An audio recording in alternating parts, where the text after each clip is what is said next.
Hello, Manisha रेसिपीमध्ये तुमचं स्वागत आहे. चैत्र शुद्ध नवमी म्हणजे रामनवमी.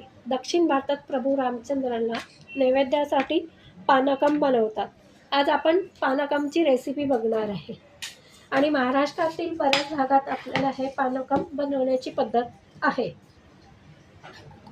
त्यासाठी आपण 2 चमचे गूळ किसून घेतलेला आहे आणि मी ही ग्लासभर पाणी माठातलं घेतलेलं आहे. हे आपण असं छान मिक्स करून घेणार आहोत.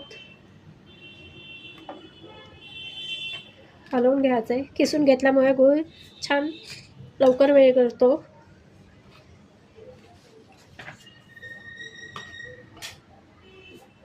रामचंद्रांना नैवेद्यासाठी पानकम का बनवतात? कारण शरीरातील उष्णतेचा त्रास कमी होण्यासाठी व शरीर आतून थंड करण्यासाठी दक्षिण भारतातल्या बहुतेक मंदिरामध्ये हे पानकम हे पेय आवर्जून देतात. म्हणूनच रामनवमीला पानकम बनवण्याची पद्धत आहे. हे छान आपण असं विरघळून घ्यायचं आहे.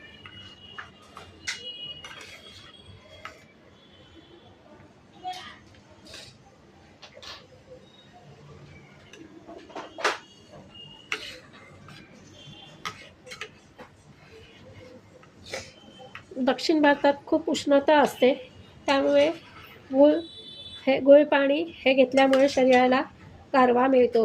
पूर्वी आपल्याकडे पण अशी प्राचीन काळी पद्धत होती. बाहेरून आलेल्या माणसाला गुळ पाणी द्यायचं, त्यामुळे त्याला उष्णतेचा त्रास होत नसे. हीच पद्धत दक्षिण भारतात अजूनही आहे. आपला गुळ चांगला मिक्स करून घ्यायचा आहे.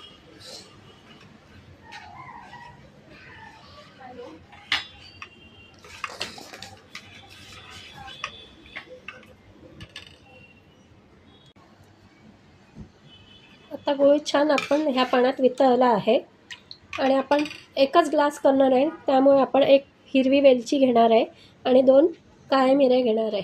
वेलची मुळातच थंड असते, त्यामुळे त्याचा फ्लेवर छान येतो आणि काळे मिरेसुद्धा पाचक असतात, त्यामुळे हे कुटून त्याला छान एक प्रकारचा पानकमला छान फ्लेवर येतो.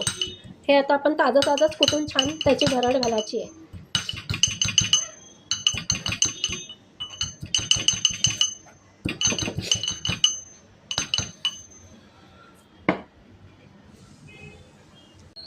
आता आपण ही ताजी वेलची आणि काळी मिरीची भरड घालणार आहोत. त्याच्याने पानकमला खूप सुंदर फ्लेवर येतो.